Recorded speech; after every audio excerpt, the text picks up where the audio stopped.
you going to record just in case Yeah. you need to do that? So, Dr. Bobbitt, we always start the meetings with what's going great, what do you need help with? Because we see them in the private group, but we don't get to talk to them that often. So I'm gonna start with Miss Shyla Doss. We'll spend about 5 minutes here, not too long. Miss Doss, what's the good, the bad, and the ugly? Or maybe everything is good. Not really. I don't know.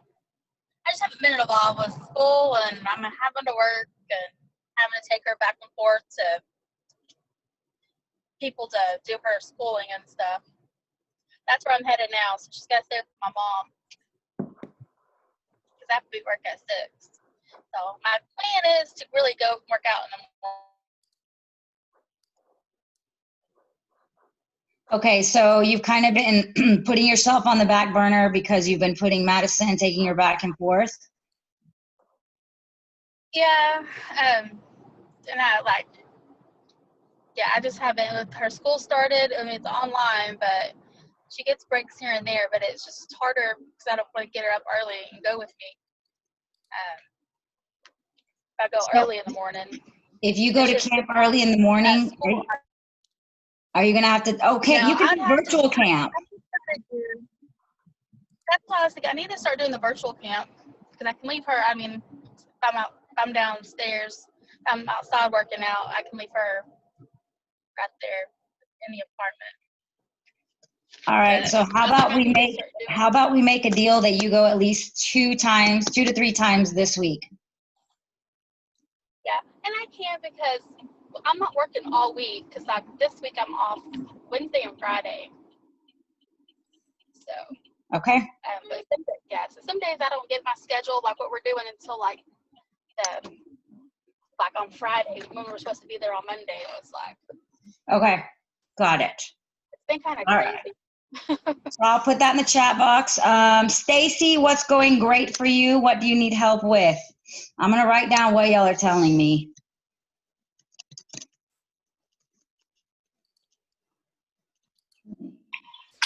Hello? Can y'all hear me? Go ahead. Yeah. Hello. Okay, sorry, repeat the question. I got on late. Okay, what is going great and what is going not so great? Working out is going great. I've been able to get workouts in. What the fuck? Starting. She is cussing on my call here. They're playing dominoes. So, I think eating is better. I don't know about anything not going great. I think if anything, it's just work gets in the way. Sometimes I get home late. But I mean, thank God right now, we got Zoom calls for CG, later in the evening. So that really helps a lot. If not, I'm going for a walk or riding my bike. So. Okay, so you're doing awesome on your meals and your workouts. Yeah, I'm feeling a whole lot better about my meals. Awesome. Been able to get some do you feel like you're back in your Mansfield days? Remember, you're like, my workouts are good, my meals are good. You feel like you're back there? Not quite. My body just still doesn't do what it used to do. My shoulder gets tired with all the planks, shoulder touches, burpees. And sometimes I don't want to take the modification. Yes. I should, but it still hurts sometimes depending on how much we lift weights or use okay. the shoulder. Ladies, crotching tighter. All right. All right. I'm going to write that down. So shoulder issues, working on those. All right. Thank you. Okay, who else? That way, if you don't want to chat, just 1 or 2 more people, and then we'll move on. Anybody else need help with certain things, or you feel like you're doing great? Oh, I would like to celebrate Miss Jill Manning. Jill, how many pounds down now?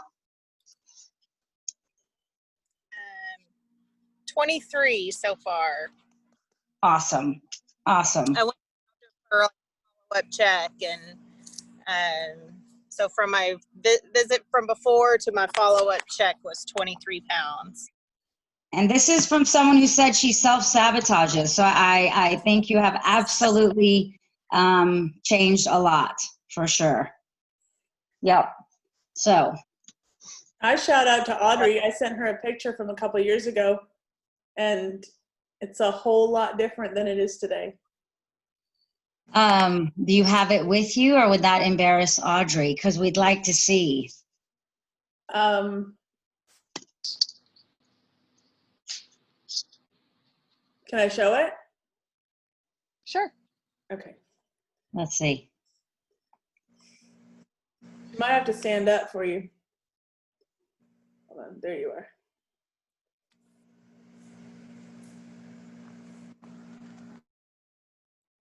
Wow. I didn't know that, Audrey. Very nice. Yeah. Awesome. Big shift. Remember, Audrey's the Very, one very who cool. spent an hour trying to talk me out of working with her. So Yeah, I think I've lost 34 pounds, something like that, over the course of who knows what, you know, a couple of years. Maybe since your journey, since you started? With CG, Yep. maybe. Okay. But yes, since this, either, I can't remember what I started at, maybe 20, 25, something like that. So 10 more since starting this? no. Yeah. No, Okay. 20 more. 20 more. Okay. Okay, got it. All Yeah. right. There's been a big shift in your 20. right here. Yeah, Yes. absolutely. So. Okay, so we have time for one more. Either Kim or Jesse, do you want to share?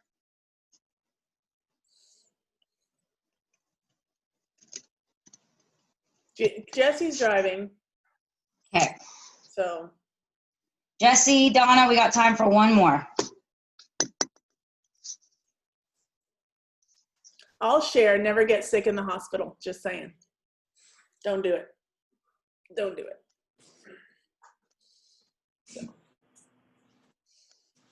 All right, Barb, do you have anything else you want to add, or do you want to introduce Dr. Bobbitt, or? Yes, I will How do- introduce my magic healer. He can't do anything about this problem though.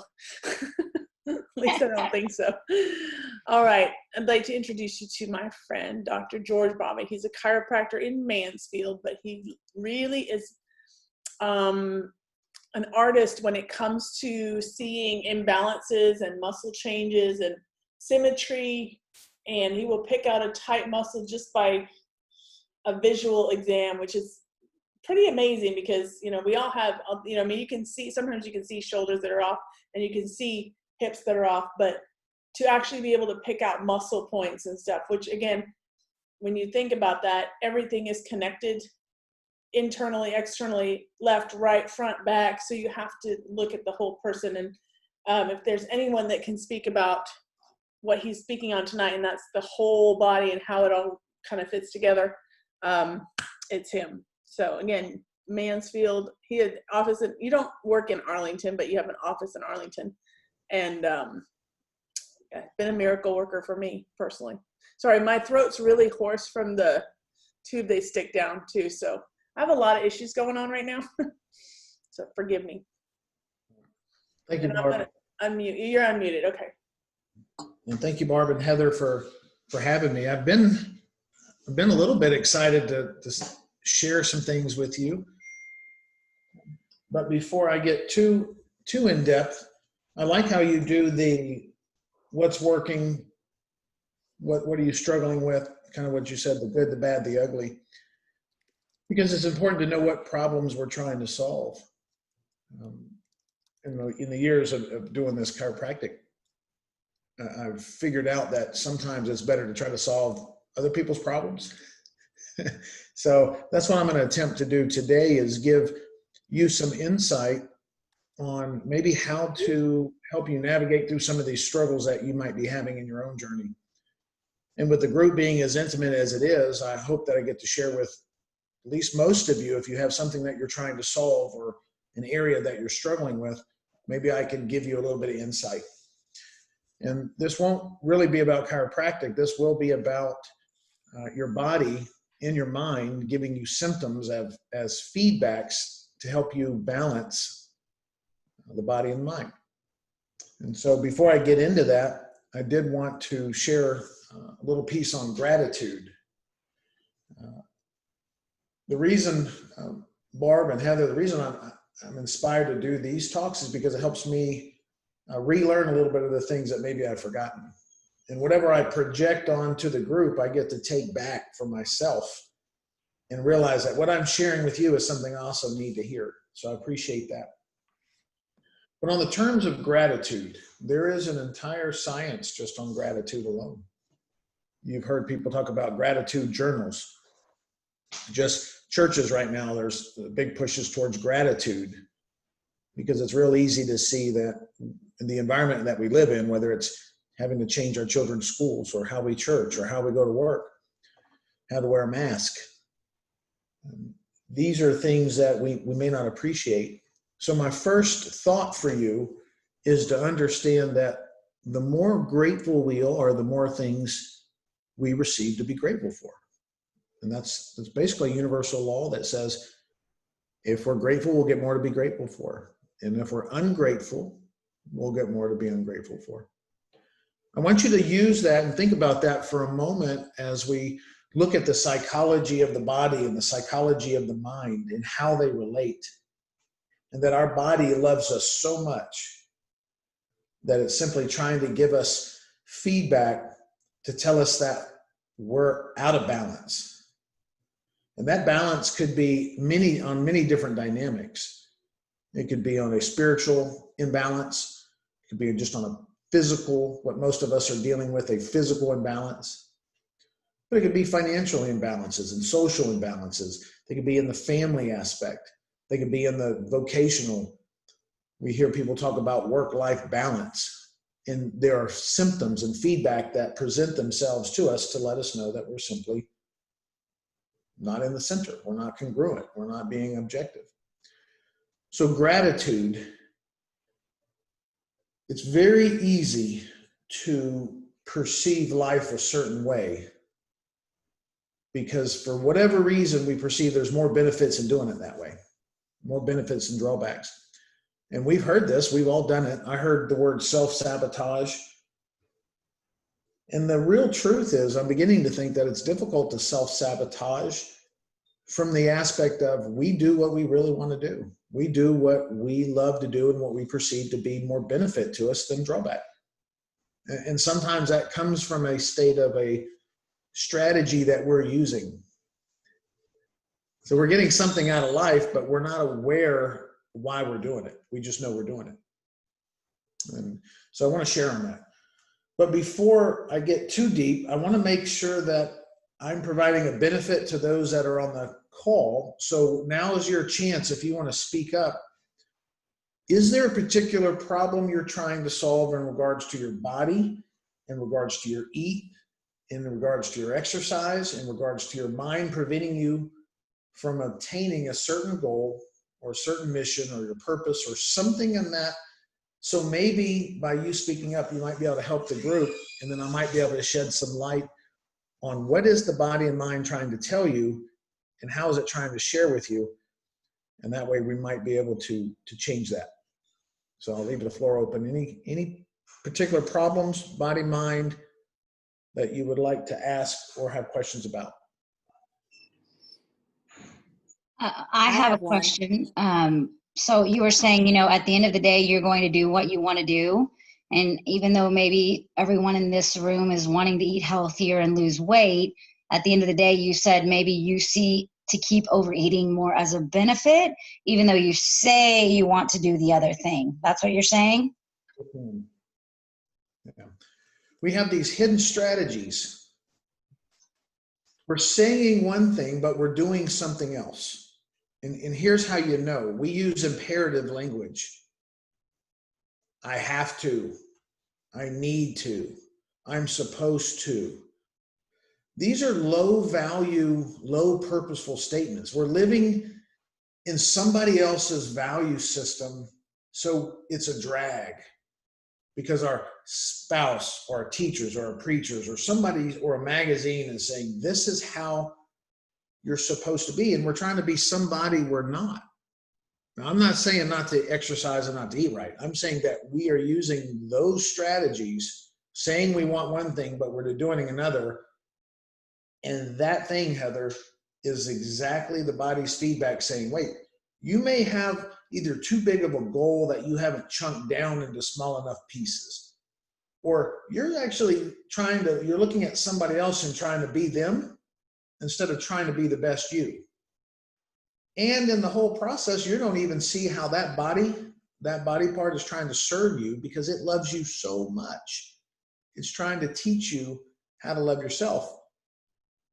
And so that is what I'm experiencing in my own life, that there is a strategy for me doing something other than what I keep saying I want to do.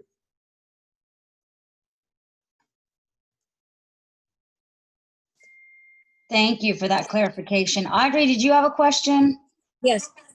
Yes. So kind of along the same lines, I think sometimes my go-to, like sometimes I know there's something missing or something wrong or whatever. And I'm wondering if there's a technique instead of going to my go-to, which is sugar. That you go, you know what I mean? Go to your go-to, but even though your go-to doesn't work. I think I heard most of that. I was cutting out. Were you saying that even though you know that sugar's not the greatest thing, sugar's your go-to, and you'd like to find a different strategy on how to avoid that? But kind of like before how do you disconnect the automatic response? How do you like trigger that pause? Great. So this is exactly the question that I was hoping I'd get. Because this is for all of us. Let's term it addiction. Let's just call it an addiction. And addictions don't have to be bad. They just are things that we're, I guess, to use the same word in the definition, addicted to. But this is what I'd like all of you to write down and take a note on. When we are fulfilled, meaning we are full, we are inspired, we're grateful, we're certain, we're present, we're operating from a place of enthusiasm, from this purposeful place. We have a goal we're trying to achieve. There's a mission, a vision, a purpose.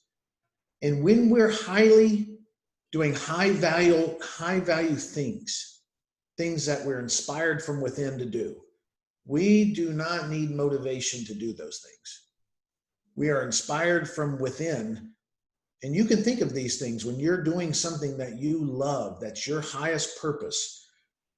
You don't stop to eat or drink or gain coffee or caffeine or sugar. You're inspired from within. The energy comes from within. But when we are doing low value, low priority, mundane, projected tasks, those things they devalue us. So we need something to immediate gratify us. And here's the key to this. This is the feedback that the mind is giving us, that we're living off purpose. We're doing low priority things, or we are living in somebody else's value system because we're now needing something to fulfill us. Our mind wants to be full of fulfillment. We're trying to fulfill. We're trying to answer questions and accomplish voids that we have. And when we are not doing that, we are now trying to feel our mind, feel F-I-L, our body, to be gratified. But it doesn't last. So the moment that you perceive you need sugar, the moment you perceive you need some stimulant, whatever that is, even if it's natural, is the moment that you are probably doing a less than fulfilling task, but you can't see it. For instance, I have to, I need to, I should get up and go to work. The need to, have to, shoulds are simply perceptions that you have created in your mind that are more of a drawback than a benefit. You're not seeing the love. You're not seeing the inspiration that's involved and how that going to work as part of fulfilling your mission as a person. You're not seeing how that diet, how that exercise, how that meditation, how that prayer is on the way to your fulfillment, not in the way. And your body's trying to get your attention to go, hey, you need sugar. You're not fulfilled. You're doing low priority things. What's your goal? What's your vision? What are you looking at? You should not have to be motivated. But if you do have to be motivated, that's your feedback. Hey, why am I having to be rah-rah?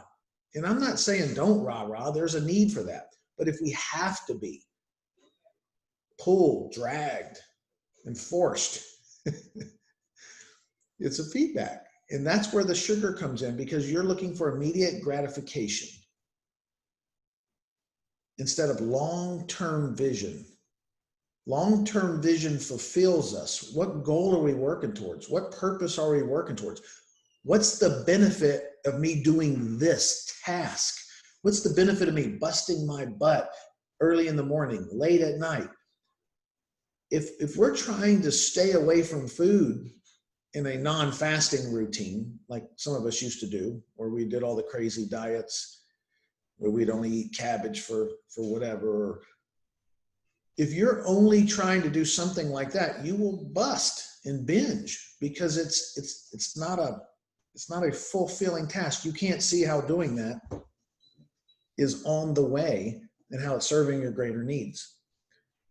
I know it's a lot of mouthful, but that's the beginning of that. So I'm going to shut up for a minute and let another question come in, and maybe I can clarify.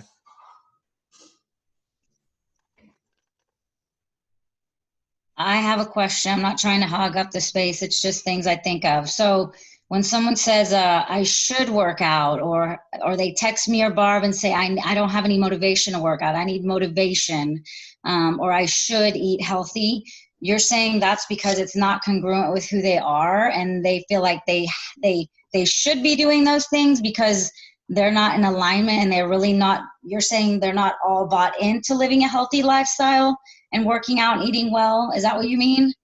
Probably a more simpler way is they see more drawbacks to doing that than benefits. And I wrote this down because I want us to understand. See, I said, your ratio of your perceptions determines whether pain or pleasure dominates. The ratio of your perception. See, it's your perception in your mind, because everything is just as it is until we judge it, until we perceive it one way or the other. So if we perceive that it's one way, we're seeing more benefits to staying in bed than the benefits of exercising. Or we see more drawbacks of it doing it a certain way than benefits of doing it. It's just a lopsided perception, and our job, and I see you, Barb, is to balance the ratio, balance the equation. Because we see it all bad. Oh my gosh, another chicken breast, another broccoli, another cauliflower. I don't want to know anything else about the nutrition. I want to eat cheese. It's because we perceive that cheese is more fulfilling and that eating broccoli is not. It's just an imbalanced perception in our mind. So a lot of times we will talk in this group about finding your why, finding your reason, and keeping that in the forefront, because that is what's going to keep you motivated. But at the same time, Audrey can vouch that I say, my quote is that it's not motivation, it's discipline. It's the discipline to do the things that you don't necessarily like every day to get you the results to where you will be motivated to do them again. So. And Barb, you're right, because we're only in charge of three things: our perceptions, our decisions, and our actions. It's the perception, it's the moment of perception where the judgment comes in. We're perceiving it a certain way. And so if we perceive it as bad, then now we decide based on that now perception, and we act on that decision. It's too hot. It's too cold. We have every possible reason. And the point I'm trying to make is that if we can look at that as the feedback, maybe the reason that we're using why we shouldn't do it is the exact reason why we should. I don't feel like getting up. I'm too tired. I worked hard. That's the exact reason why you should get up, because tomorrow you're going to work hard. You need that. And so perceptions, decisions, actions, that's all we can be in charge of. And what I'm noticing now is we can perceive to be ungrateful. This wearing mask thing is, well, what are the benefits? Or find a way that you don't have to wear it and still get the same thing. Sorry, tangent. Any other questions on that line of thinking? No, I like it. I like it a lot. So back to the sugar. We've talked before, and I know you have too, is about how boredom. Well, this is the boredom allows us now to go to the cabinet. Well, it's the same idea. You are doing a low value, low priority task. The moment you get up, this is why we create strategies. Go for a walk, right? We've talked about this. Y'all talked about this. Those are all strategies, but if you could identify, hey, what's happening here? That's almost every aspect of every day is simply feedback. And if you look at where you're at from an equilibrium standpoint, if you're too far this way, you'll perceive one emotion. If you're too far this way, you'll perceive another emotion. And the idea is to be in the mean, just have a small fluctuation, not overly infatuated, but also not overly resentful. It's because when we get polarized like that, our body's now seeking immediate gratifying things, addictive things, whether it be food, drinks, or it might be alcohol. For some, it's pornography. For some, it's whatever it is that they need immediately be fulfilled. Netflix, I have found that is a big one. I've even caught myself getting stuck into that with my wife when we get caught. So the further we get from center, the further we get from congruency, from presence, the more things that we try to do to fulfill us, because we're getting further from the truth. The old saying that when things get complicated, we tend to get further from the truth. When we don't have an answer to our problem, we're probably further from the truth than we need to be. And so it's identifying what the content, if this is way deeper, we can do this later, but at the moment of perception, when you perceive, I want sugar, go look at the content of your mind. Go in the exact moment and go, what was the thought that came in? What was the thought? And when you can truly identify the thought, you'll see it. And the thought would have been something else. You would have no idea that that thought is attached to the sugar. That thought's attached to the coffee. And your brain and your body are connected. I do it every morning when I leave to work. Oh, let me stop at Starbucks. I don't really feel like a Starbucks. Yeah, but that's what we do. The body becomes the mind after you train it enough. And the body on its automatic or autonomic nervous system is the subconscious mind that's in control of us. And it's dictating what we do. And that's what's behind the scene. 95% of our mind is subconscious control. We're not consciously controlling it. And that's the game. That's why the symptoms are a feedback. They're a feedback. Barb, it's like with pain. We see people in pain. And no one's looking at what's causing the pain. We just know we're in pain. But nobody's looking at it. The body loves us. It's trying to give us a signal to say, hey, I need help. And then we medicate it, or whatever we do to it. Sorry. It's kind of funny that you bring this up because, and I'm going to equate this to my recent hospital stay. So last Sunday, I think, I've had this like discomfort in the groin. Thought it was a pulled muscle. No big deal. Couple days go by, not getting any better. And I'm like rolling it and doing all the things I know to do and stretch it. And I'm like, no, I think I need to investigate this further. So I pick up the phone and make an appointment. Wake up Thursday morning and the pain is back here. And I'm about to throw up. And I'm at camp and I'm trying to train camp. And I'm like, and they're like, of course, they have brought a breakfast spread for one of the girls' celebrations. And I'm nope. And I get home and anyway, it was my body telling me, hello, you're ignoring this. So we're going to make it a little tougher for you. So literally, and so interesting, I'm going to stand up because, so my stone is right here, is sitting right here. And now the pain went up here. So now I have the stent that goes from here to here. So it's all connected. But your body is giving you feedback constantly. And if you ignore it, well, let's just say it might get louder. And that's just the perfect analogy of it. And I didn't listen to it because I was like, oh, it's nothing. Right. And this is a note that I wrote for you because I wanted to share this with the group. That's exactly what happens. It first starts as a mind. The mind gives you feedback first, a psychological, intuitive message. It's something simple. Probably shouldn't do that. Or, hey, you need to call that person. We ignore it because it's not a big deal at that moment. Okay.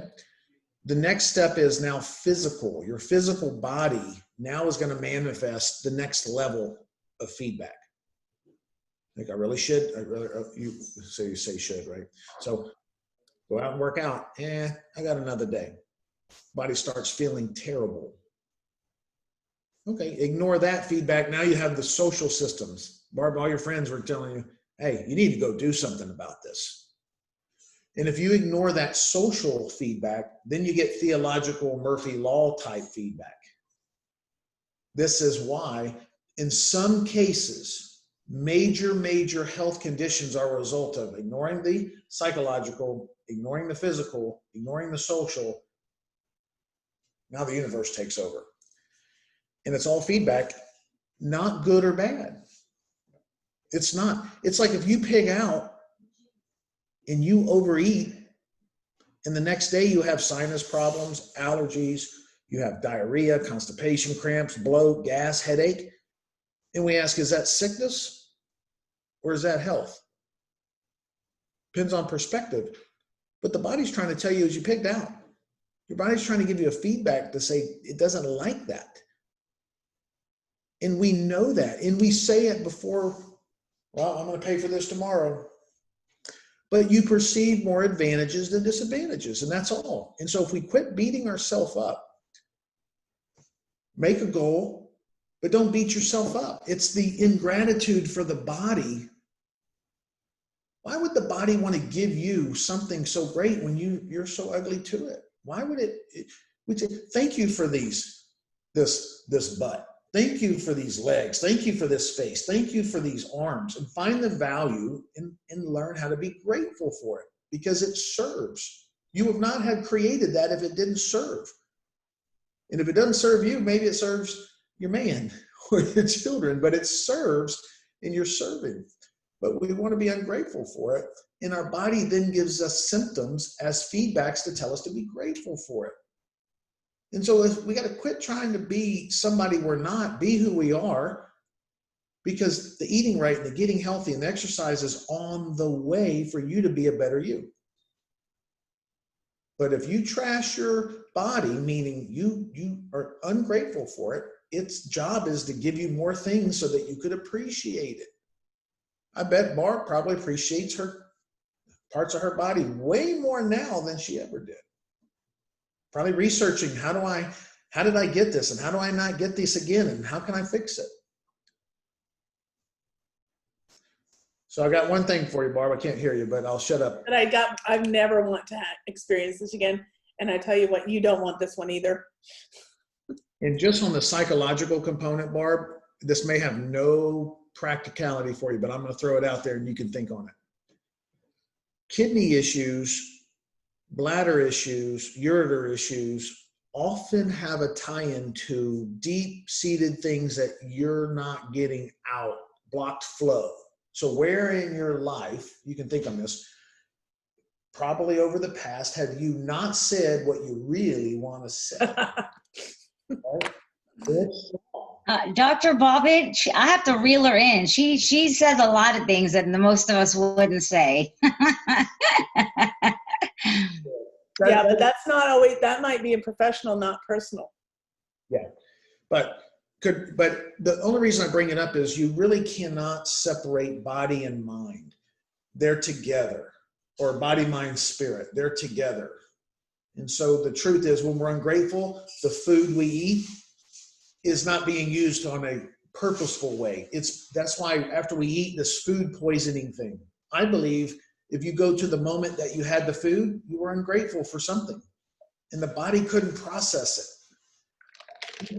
What the bleep, where water molecules change depending on emotion, 75% of our body is water. And if we're ungrateful or we're perceiving life to be a negative, whatever goes into it's going to manifest itself in a negative way to give us feedback that we're being negative. That's why we bless our food. So I never realized that as a kid growing up in church. It was like you bless it and give thanks to God, and you do. But you bless because you're grateful. And the food comes in a grateful way, and the body uses it in a grateful way, and then we get to use the macro and the micronutrients from the food. So I might be over, but I'll stop, and if you have questions, let me know. Just guide the rest of the way, because I could talk all night on this. I'm not picking on Jill, but I want to go back to her, Dr. Bobbitt, because a couple of months ago, she was like, oh, when I get to this point that I start losing weight, I self-sabotage. And what you were talking about, do you think that's because subconsciously she's not congruent with her seeing herself smaller or healthier, or maybe it's a security thing? So she's like, subconsciously, I got to get back to where I was. That's why I'm self-sabotaging, even if she doesn't want to. Yeah, there's some, at that moment, if we look at the content, Jill, if you, at the moment, you're moving along, doing great, fulfilling your purpose, and then there's a moment where you decide, you had a perception, and I'm making this up, but, oh, wait a minute, I'm tinier, I don't have a voice. Oh, I had more of a voice when I was bigger. Strategy, unconscious, subconscious strategy to be seen. It's in there, but the trick is to think it doesn't work, because we can think ourselves and do the on the couch type of therapy. The idea is, if you go to the moment of perception, what was the thought at the moment you decided to do that? Well, people are telling me I look sick. People are jealous. My spouse won't love me. My spouse is asking me, who am I now? What am I doing? It's not worth that. So I'm going to go back to the way I was, because when I was there, I got more attention. So there's some subconscious strategy that we're all using. Here's the beauty. When you learn to love you and all of you for who you are and what you are, your body will respond. And maybe that means it's skinnier. Maybe it means it's healthier. Maybe it doesn't. But the game doesn't mean you don't have to eat correct. It does not mean that you don't exercise. But the name of the game is, you're not loving you for who you are. And when you love you for who you are, you get more to love. And that's the feedback. I'm certain of it. And you're the way you are because it's the best way to serve for where you're at. And when you change, because see, we have a fantasy that when I lose this weight or when I get to this point, life's going to be better. It's not better. It's transformed. There's a saying I like to say that the masses, the average, live in this world of gain or loss. They think that they're going to gain something or lose something. But the master lives in the world of transformation. They see how it transforms. Because for you now to work out and eat healthy, there's a cost. You get a better body, but you got to spend more money and time. For you to gain weight and eat all the food you want to and the comfort, there's a cost. You look in yourself in the mirror and you don't like it. So it's transformation. We get stuck in the idea that there's more good going this way or more bad going this way. And our body's going to call us on it. Our mind's going to call us on it. Our body's going to call us on it. Then our friends are going to call us on it. And then God calls us on it. And if you still don't listen, that's when the biggest wake-up calls happen.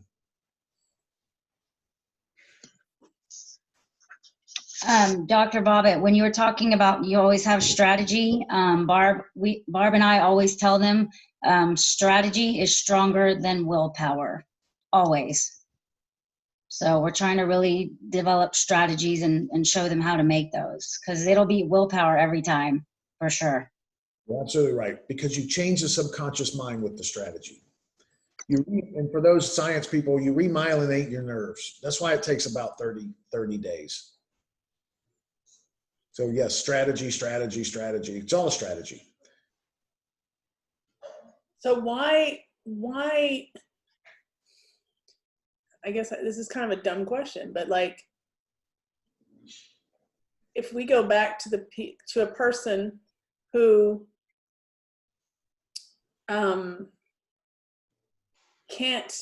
won't give up the fatty foods or something, even though they have high cholesterol. Let's just say they know I know this is bad for me, but I'm going to do it anyway. What is the best strategy for a coach to stop that behavior? The first thought is have them write down all the benefits of doing it. Because here's what we've experienced. All the reasons not to smoke, all the reasons not to drink, all the reasons why we shouldn't do something. Well, let's find out why you're doing it. Let's find out what strategies you're getting out of doing it. Because what you'll find is it's something differently than what you thought. Maybe a family dynamic. The thing I haven't brought up yet is association. The associations we make with the food we eat, the associations we make with the relationships that we engage in. They're associations, and we're associating more benefit to eating bad, even though we knew it causes heart disease. So then here's what we do. We go, what's the benefits of eating bad? List them all. 100 benefits. Benefit. Because now we know why they're doing it. Now what you get to do is go find the common thread. Family. Eat with my husband. My kids are at the table. Nourishment. I'm a mom. It's flavorful. I associate mom and her cooking with home. Okay, so how do we now that we know why you're doing it, the benefits of you doing it, really stacking up the benefits, now we can create strategies that give them that, but maybe a different choice now. It's like my wife this weekend made a gluten-free crust for this fresh blueberry pie. Okay. The goal here wasn't it has different things in it that may not be healthy, but the goal was to get a good gluten-free crust. And so when I look at this, if you have a goal and you're trying to strive to it, it may be my next addiction. Didn't say good or bad, but this addiction is hurting more people I'm perceiving it's more beneficial if I change the way I operate. Because we want to say one addiction is better than the other.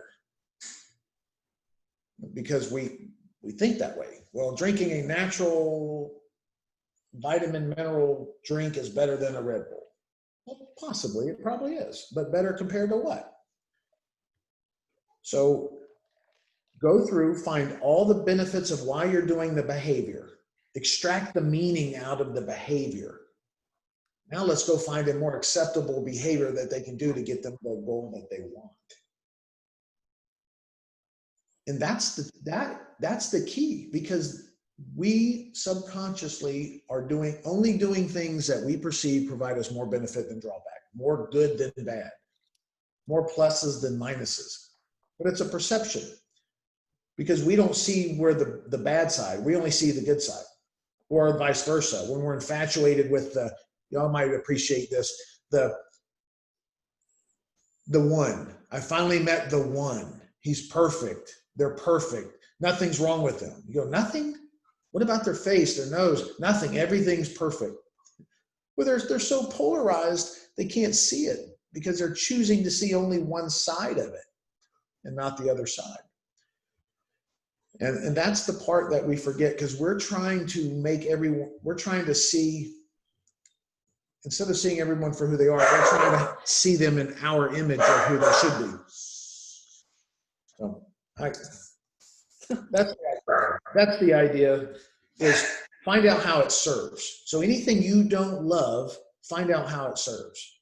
Anything that you're resenting, find out how it serves. Because you're comparing it to something. You can't resent something without comparing it to something else. Any judgment has a contrast. So find out how it serves. That's because then you change the perception. And if you change the perception, you change the chemistry in the mind.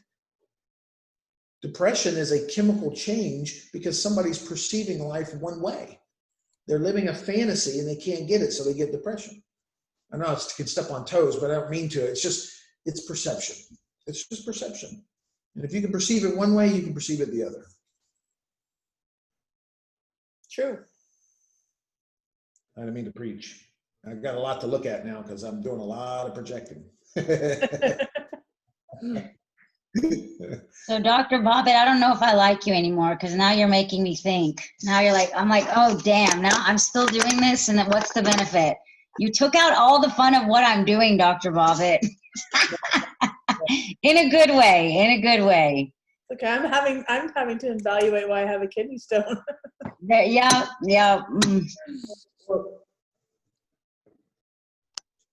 It's all good. We appreciate you. Yes. It was awesome. As you're working through this, the way you know that you've successfully balanced the equation, the way you've transcended the emotion or the judgment, is there will be a tear of inspiration. A tear, an inspiration from within. Because when you truly balance it, there no longer is judgment on it. When you truly evaluate your body and find out how that body part serves, how that belly serves, how those thighs serve, how that wrinkle serves, and what are the benefits that you're getting out of it, when you get a tear of inspiration, that's when you know that you got it. You have to go deep on it. And when you do, you'll spot the strategy and you'll love yourself so much that you'll tell your body thank you, because your body was so smart. It created a strategy to get you what you love. It's not until you compare it to somebody else's life or how things should be. When you learn to love you for who you are, you'll get more to love. And that's a beautiful place to be. You know, speaking on that, you were saying how to be so grateful, and Barb can probably attest to this. I think at women, we are always at war. Like, in your mind, you're never thin enough, you're never mom enough, you're never whatever. And like you said, if you just learn to be absolutely positively grateful for right here at this very moment, every cell in your being has no option but to respond to your gratefulness. And like you said, it's going to feel that, and it's going to give you more of that instead of this constant war that you have with yourself. And that's an amazing place to be. Like you said, that's awesome. It's going to take a lot of work for many people, but you can get there. That was perfect, because I think you all could have felt that. If you felt that little welling up of your eyes as she was talking about that, every cell vibrates. Every cell vibrates, wanting your love. It's all love. It really is. When you see it, it's all love. And everything is designed to get us to see it. So I hope that helped. I know I probably left some of you with questions, and I'll be happy to follow up whatever you need, any way you want. If you have questions, just let me know. I'm here to help. And some of it may be benefit and some of it may be drawback, but the goal is just to make you think and to look at things in a different way And I'm doing the same thing. And I wouldn't share it if I didn't think that it had some value. So thank you very much.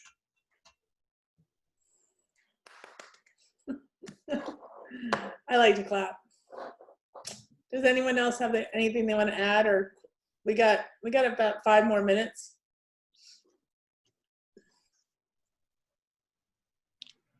I had a question, Barb, and I don't know if this is appropriate, but I'll ask anyway. I'm just curious why we are not having this conversation, but why are we so far away from gratitude? Like, why as humans are we struggling with this, and why is it not more of our natural being to be grateful? Where did we get lost? I think it's society. That's the way society raises us. We're all spoiled. Spot on. You're spot on, because there's the opium of the masses. Mhm.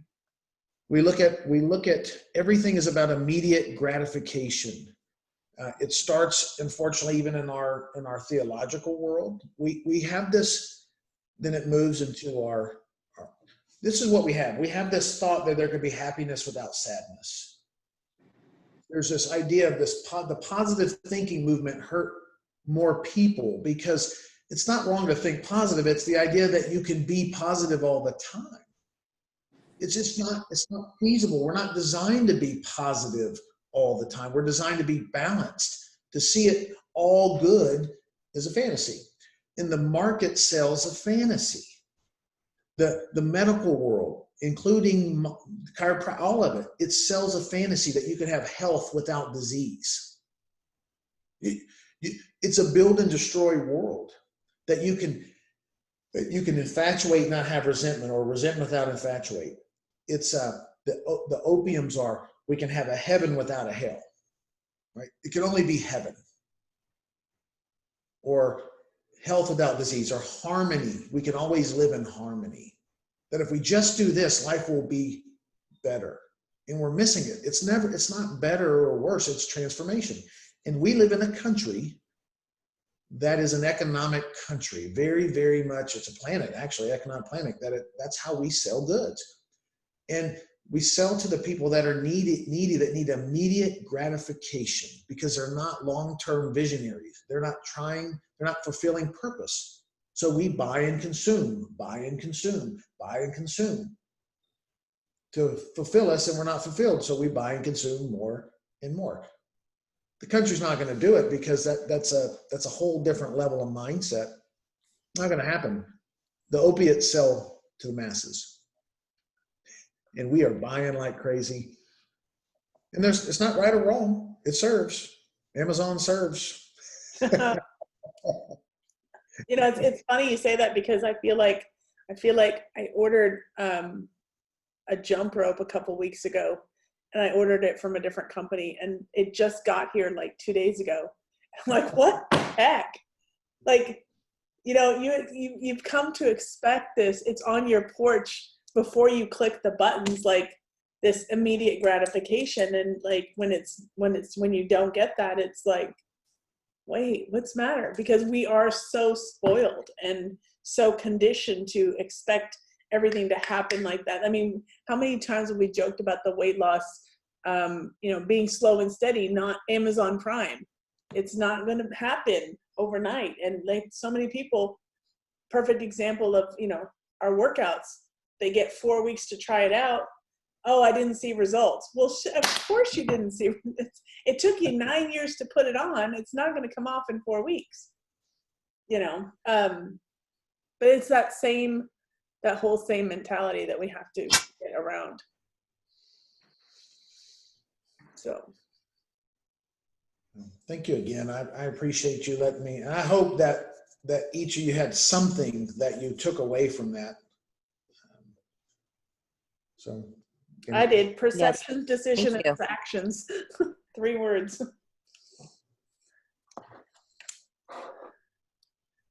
All right. If no one has any other questions, we'll wrap it up. Kim, you're awfully quiet tonight. And then Dr. Bobbitt, did you want to put in the chat where your office is, just in case they want to come see you? Just write it in there. Yeah. We can put your when I post the recording, we could put your Okay. Well, just information put it, on it. well, if someone needs me, they'll know how to find me. Just I may- ask me. Yeah. Well, any of your people that need help or have questions, they can call me or ask. I'd love to help because I get to learn through the process. Okay. Well, we really, really appreciate you taking time out of your Sunday evening. We know you are super busy. So just thank you so much for giving us your perspective and food for thought. I think every single one of us left here better and with just a little bit more gratitude. So thank you very much. Ladies.